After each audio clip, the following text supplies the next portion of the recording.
Well, well, well. If it isn't the consequences of my own actions.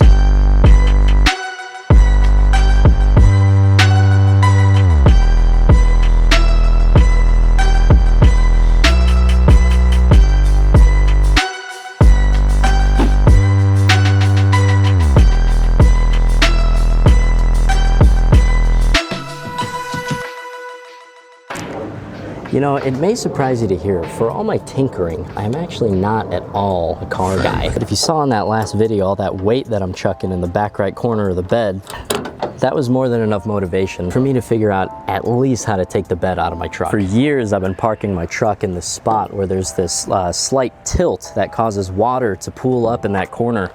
And to be honest, I'd never even considered for a second that that might end up being an issue until I chucked one of my homemade sandbags back there and I heard that terrible crunch. And this is already pretty dang bad, but I know it's gonna get even worse if I don't do something about it right now. So I really don't expect it to be the slightest bit pretty, but I've got a welder and a little bit of intuitive repair knowledge, I'd like to think. So I'm actually gonna pop this bed off and see if I can't fix myself up at least a few more years of usage out of this thing. These, I think they said, were T55.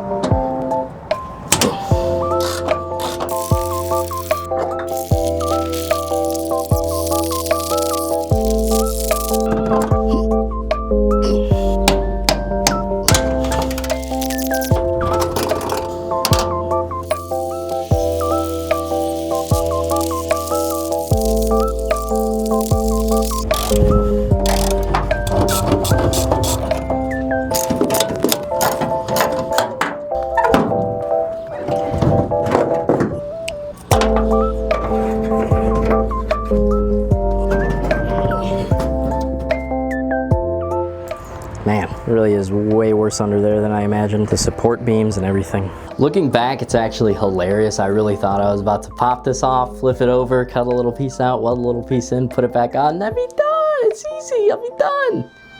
My biggest takeaway from this whole project has been, if anything was ever as easy as you thought it was gonna be, probably a lot more people would work on cars, and I'm definitely starting to learn why not that many people do. It's time to put the bed back on the truck, regroup with a new plan, and as with any good plan, it involves a lot of tread plate.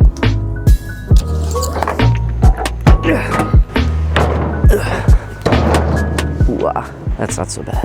I say that now, but I'm lifting, what, a third of the weight so far? I really don't have a plan for what I'm doing right now.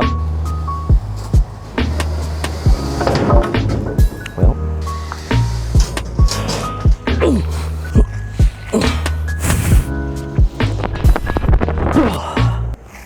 Ooh. This is probably 80% of a real problem. I'm gonna figure out a smarter way to move that. The mosquitoes make it heavier.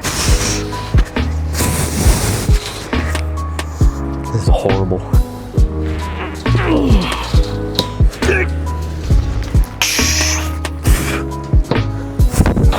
Come on.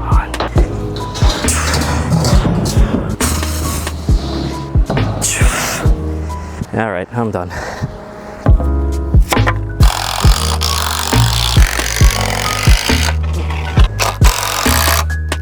Alrighty, next day, got the bed bolts out, I got the gas tank free, I got the headlights unplugged. There's also this thing that I missed last time. It was like this little tube that connects the axle to the bed for some reason. It's some kind of an exhaust, I don't really understand it, but I plucked that out too. I've got some ratchet straps in an X formation, and I got this purportedly 1,000-pound hoist. 20 bucks, not bad. I will say the idea of budget overhead lifting equipment doesn't make me super comfy, but it says it's got a braking strength of 2,000 pounds, and this thing seems like it's maybe 200 pounds, so I think we'll be okay. Very excited to see if this works, but it is pretty crazy how much you have to go through just to avoid asking another person for help. See how it goes.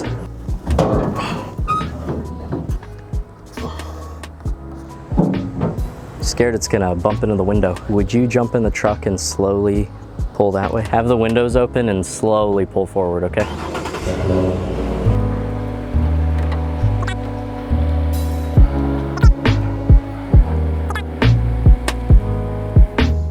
I've never seen my truck run around naked before. I left your windows open. Thanks. It's weird to see it like this.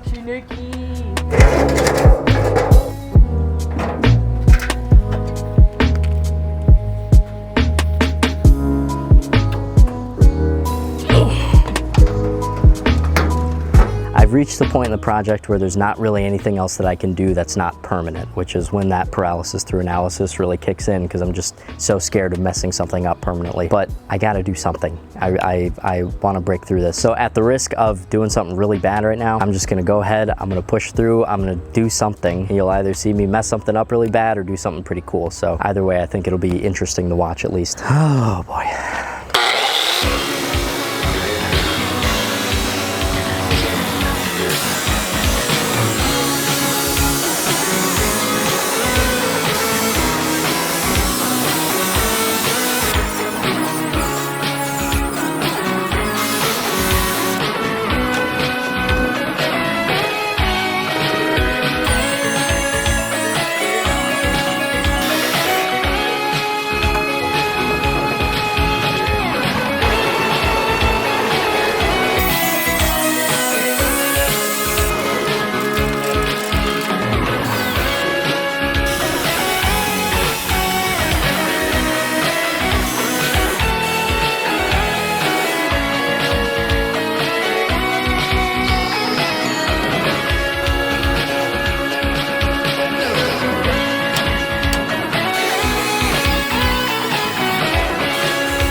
Thank gosh, I opted for a test piece instead of just going for it. If I butchered that custom-made piece on the actual bed like I butchered this test piece, I would be screaming right now. It would be like Wesley in The Princess Bride in the Pit of Despair. This is the voltage set to a 2, just blew right through it, and here's the voltage set to a 1. A literal piece of bird poop. I'm not actually sure how to successfully do this. I might have to move down to this 0.030. You can see how much I use this. The smaller diameter wire, I'm using the 0.035 right now. I'm gonna give the thicker wire one more chance. I'm gonna try just like quick zap.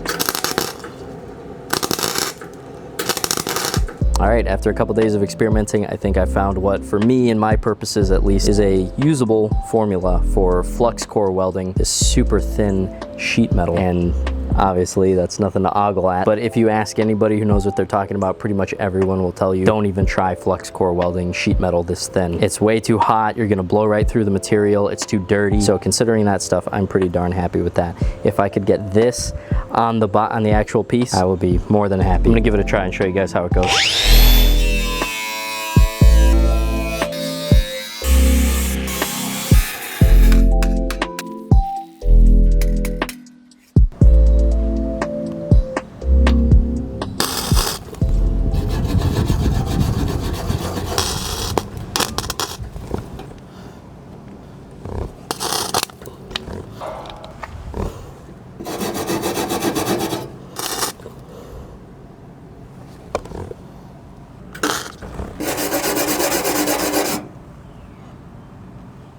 All right, really good bad news. These little tokens that I've been cutting out from the floor panel, as much trouble as they have given me trying to figure out a working formula for welding steel that's this thin, I discovered only after trying to patch one of these into the actual bed that the surrounding steel that I'm trying to patch into is even thinner than this stuff. You can see it from the side, it's like tin foil.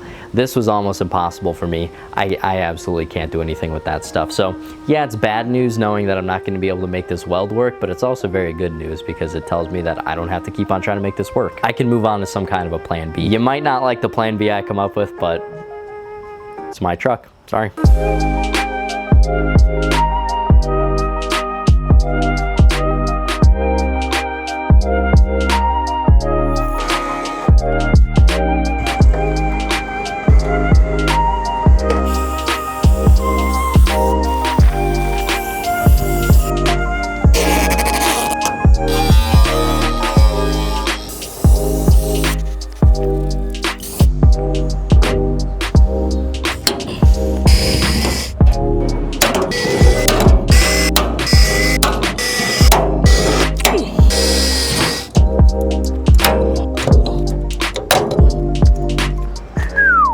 if I never see another rivet again.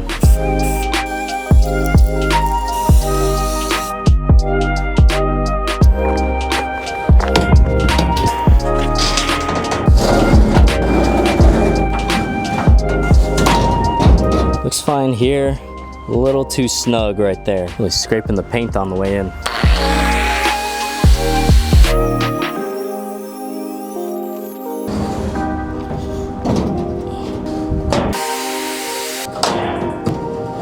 There we go. Okay, here's where I'm at so far. Man, I was racking my brain trying to figure out how I was gonna get this big plate the exact perfect level to be able to tack it up. And it was these little guys that were the answer. 1, 2, 3, 4 on both sides, and they're welded up onto the top of the plate so that when the little overhang sits inside this little well right here, it just naturally levels the two pieces with each other. Couldn't be happier with how that worked out. Then you can see a couple of rivets there just to be able to manipulate the whole thing without the plate, you know, popping out. And then just a billion trillion tiny little tack welds. I also got the end of the big plate welded up to whatever the heck this thing's called. And that is a seriously strong connection because that's 1/8 inch to 1/8 inch. But looks like it's time to get the rest of the welding done. So I'm gonna get it done.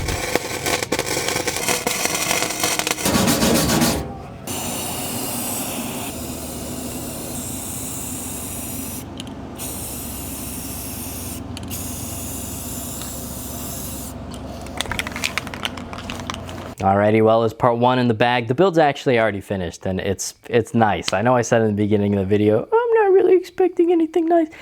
It's nice. The build is finished, it's filmed, but I'm a month into this video and I'm halfway done with the editing. So we're doing 2 parts, okay? Hope you don't mind. Thank you guys very much for sticking around. I know this isn't like my normal content.